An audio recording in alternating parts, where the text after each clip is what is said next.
My friend, it's somebody that I knew, but it wasn't somebody that I know that could traffic me. Because the way she put it, it was a girl, she was a student, and you know, she was at UJ and all of that, and I didn't know that she had other plans of making money for me, because obviously when it turned out, it's like the money she made off me was for her to continue to study.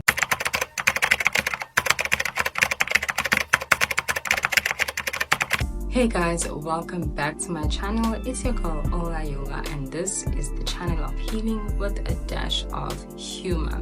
Now before we begin, please don't forget to like, comment and subscribe, as it helps the channel grow.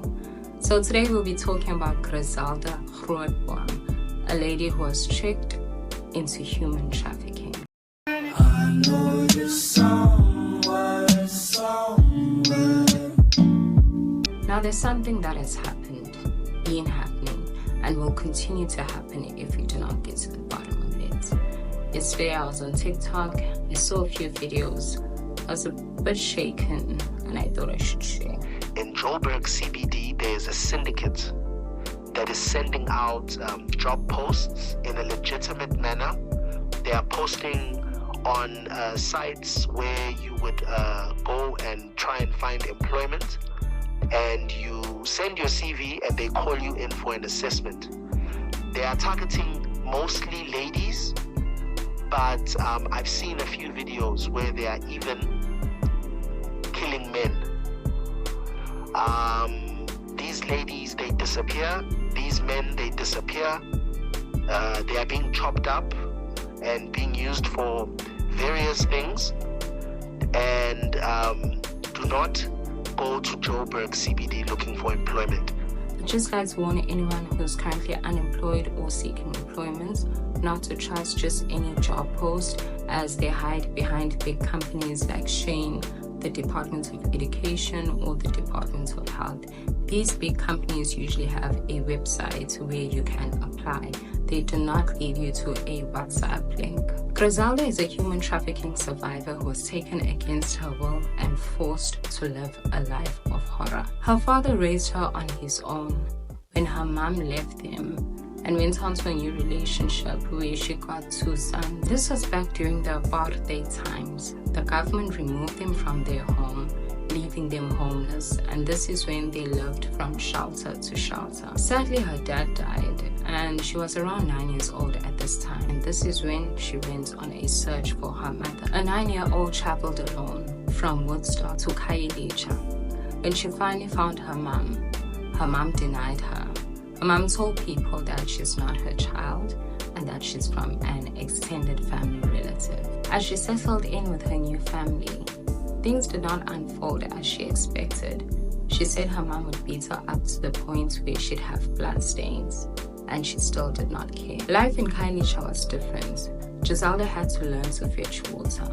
So from the shelter to informal settlements, she adjusted. One afternoon, Grizelda went to fetch water and she was gang raped by 4 men from her neighborhood. The sad part is that she couldn't confide in her mother, nor could she find comfort from her. She beat her up for coming home with an empty bucket. Her innocence gone, with no one to trust, she decided to take the first train the next morning back to Cape Town. She lived on the streets for many years, and when she turned 18, she met a girl, a very nice girl. A girl she described as rich, and this girl was her newly found friend. The girl promised Grizelda a life way better than the one she was living, giving her hope and a chance to escape the streets. She trusted her friend. She even shared her aspirations. She wanted to become an actor and a singer. So they made their way to Joburg. They arrived to a clean house. Suddenly, everything looked so promising. However, her friend left her in an empty room. She said she's going to fetch food, but she never returned. I was really thinking that the person I came to see was a friend, and it wasn't. It was just a lie. And just being 2 weeks, no food, nothing, and you just smell like semen. Different men came in the room. They slept with her, beat her up, and every time a client would be done, they would drug her. This horror went on for 12 days. She was later kicked out in the middle of the night and exchanged with a younger girl. She was left to fend for herself. She wasted no time and got a new pimp. She said all she could feel were drugs, and she needed a fix every 16 minutes. So she worked the street life from the age of 18 to the age of 26. At the age of 26, Grizelda said she was exchanged to a new madam, a pimp, who was linked to a drug dealer. Every time the drug dealer would give the madam drugs, she would give him a new girl. And this time, the new girl was Grizelda. After a couple of months, Grizelda fell pregnant with a baby girl.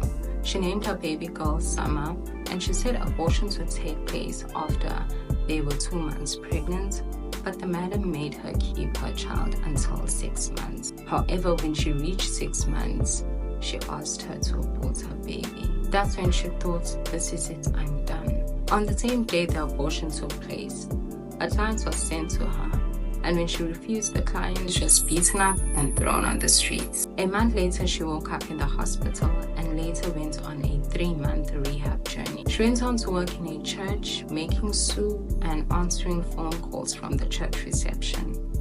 Finally, life looked promising. One of the pastors in the church then asked her to transport drugs for him to Cape Town. She knew this was her chance to go back home. So she did the drop-off, got the money, and went back home to Khayelitsha, as she describes it as the safest place compared to where she's coming from. She later received a scholarship from the UN to study human rights law in Canada. She now travels the world fighting human trafficking and helping young girls to get out of the sex slave industry. So what I learned from the story is that sometimes God allows bad things to happen, painful, horrific things to happen, not to hurt you, but to shape you into being a hero for other people who once walked in your shoes or are walking in your shoes. For anyone who's going through something right now, maybe you need advice, you need to vent to someone, or just have someone who would want to listen to you.